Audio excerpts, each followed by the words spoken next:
Vida saudável é uma questão de escolha.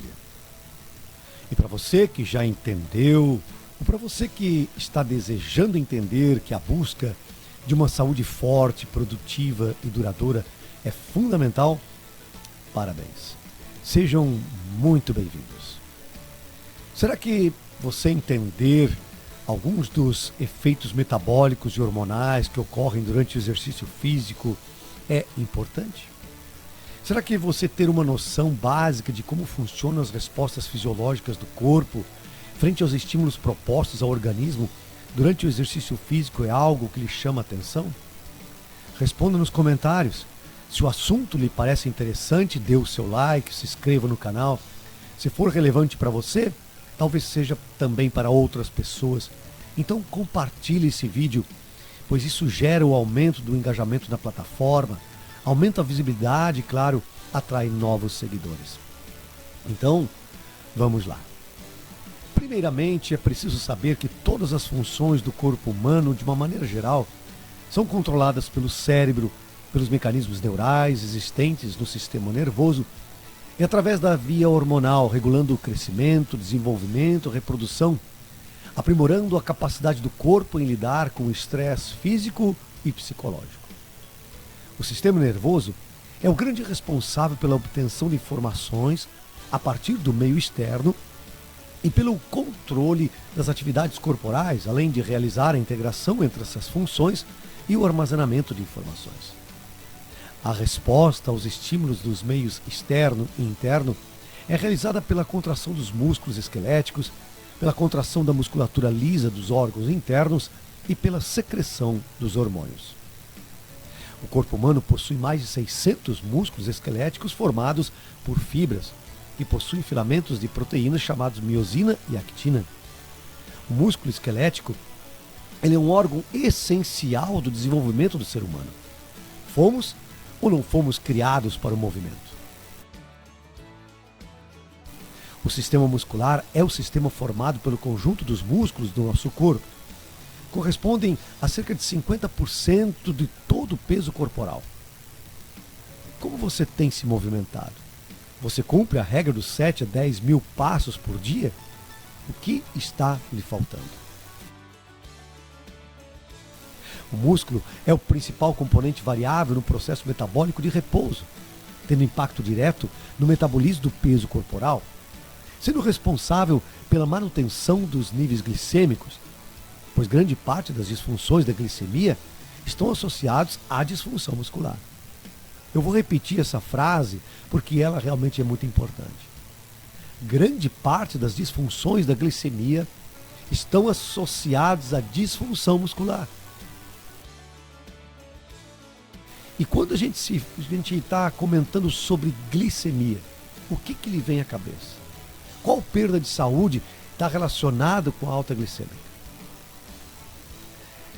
A musculatura corporal, ela está diretamente relacionada à energia do corpo e também aos aminoácidos musculares, sendo o principal doador de glutamina para as células da mucosa intestinal, responsáveis pela absorção de nutrientes e vejam só, que o aminoácido glutamina, ele é subproduto dos leucócitos, as células de defesa.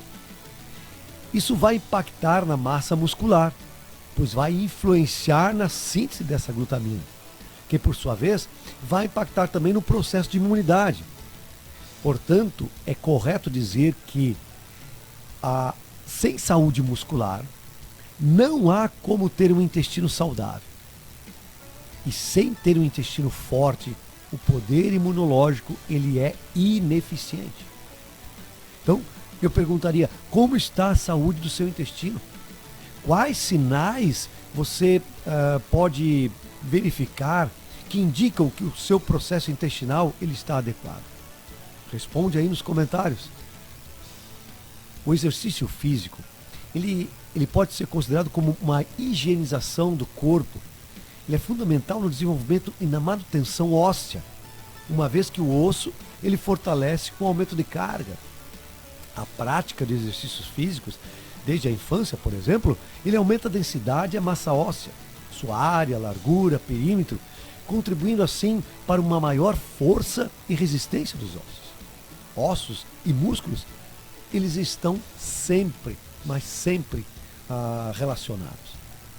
Níveis adequados de exercícios físicos são importantes para a manutenção da massa muscular, ao contrário da inatividade física que degrada a resistência anabólica.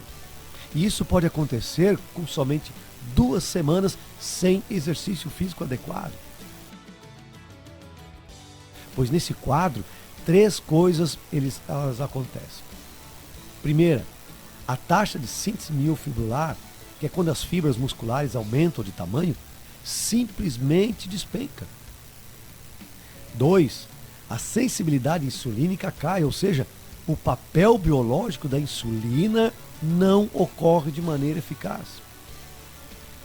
3, o nível dos marcadores inflamatórios, como proteína C reativa, interleucina 6, fator de necrose tumoral, alfa, eles aumentam em resposta ao processo inflamatório crônico.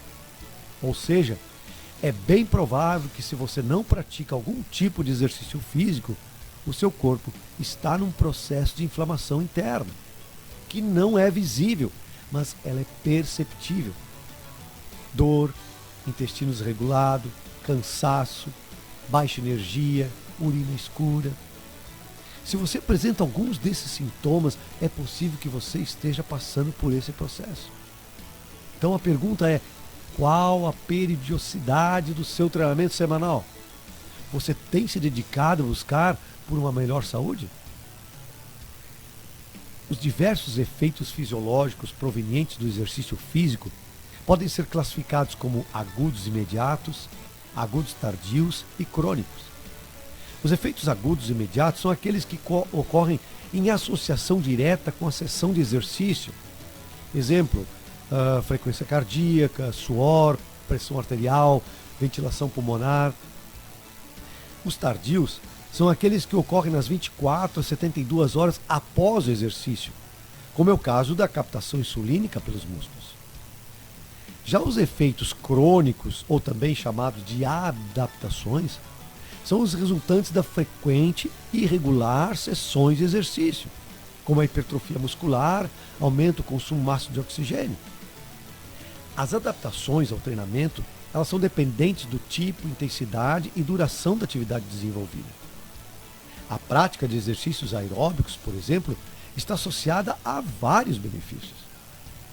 Podemos citar aqui a melhora da capacidade de realização de exercício submáximo prolongado, aumento da capacidade aeróbica máxima, aumento da capilarização sanguínea muscular, a melhora do volume sistólico, hipertrofia do ventrículo esquerdo, quantidade, eficiência e tamanho das mitocôndrias, melhor flexibilidade e dilatação das artérias, diminuição da pressão arterial, prevenção da demência isquêmica, maior captação de glicose e lipídios, menor risco de desenvolvimento de processo degenerativo.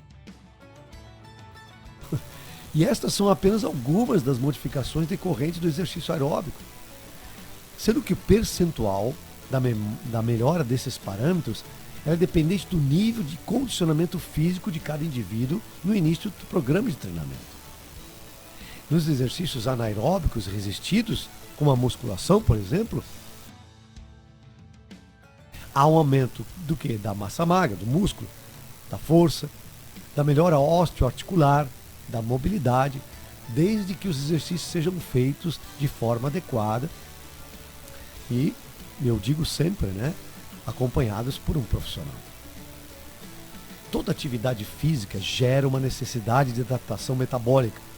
E o primeiro resultado fisiometabólico é o aumento na produção de radicais livres, um processo natural que acontece no organismo, resultado da conversão de nutrientes em energia. Enzimas protetoras, elas controlam a quantidade de radicais livres produzidos. Então, amplia o número de substâncias antioxidantes, o que automaticamente aumenta a capacidade do corpo de se defender contra a reatividade de moléculas agressivas.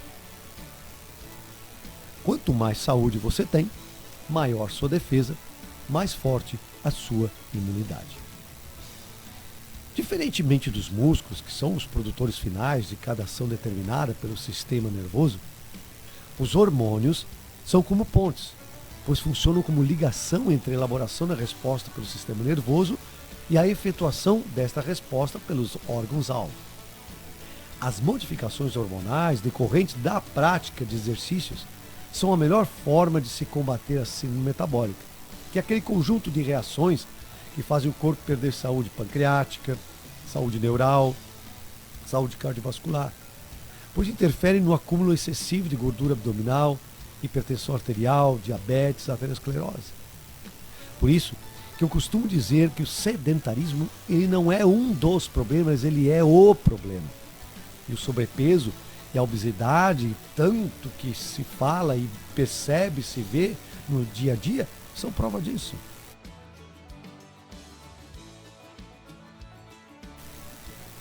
Os hormônios que interferem nos componentes da síndrome metabólica são o GH, que está relacionado ao crescimento celular, adrenalina, noradrenalina, relacionados ao coração, glucagon, insulina no pâncreas, endorfina, serotonina, ocitocina, dopamina, que estimula a sensação de bem-estar, bom humor, tolerância à dor, redução da ansiedade, leptina, que é aquele hormônio produzido pelas células de gordura, que regula o processo da saciedade, da taxa metabólica, da massa corporal.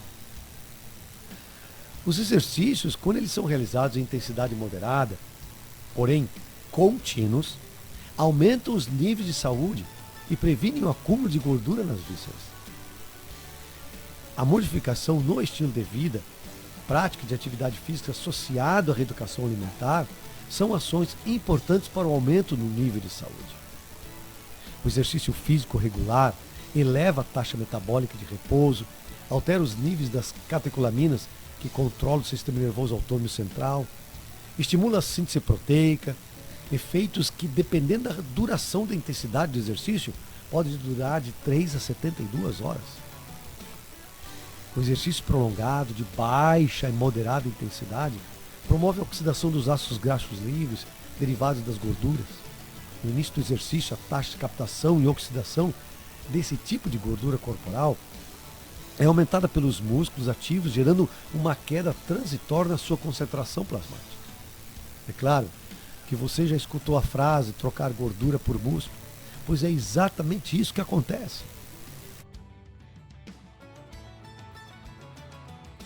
A capacidade de transporte de ácidos graxos livres do tecido adiposo ela é influenciada pela concentração de albumina plasmática, uma proteína do fígado, que está relacionada com o metabolismo da corrente sanguínea, regulação do pH do sangue, transporte de hormônios, etc. Durante a prática de exercícios físicos, a concentração de ácidos graxos aumenta, enquanto a concentração de albumina permanece praticamente constante. Nesse quadro, exercícios prolongados com intensidade entre 50 a 60 da capacidade aeróbica máxima aumentam o fluxo sanguíneo do tecido adiposo, aumentando, por consequência, a captação de gordura como fonte energética. Então, 3 perguntas se fazem necessário. O que você está fazendo em relação à sua saúde e que você deveria continuar fazendo? O que você está fazendo em relação à sua saúde que você deveria parar de fazer? E o que você está fazendo em relação à sua saúde e que você deveria começar a fazer? Não podemos esquecer que a saúde é a maior riqueza da vida.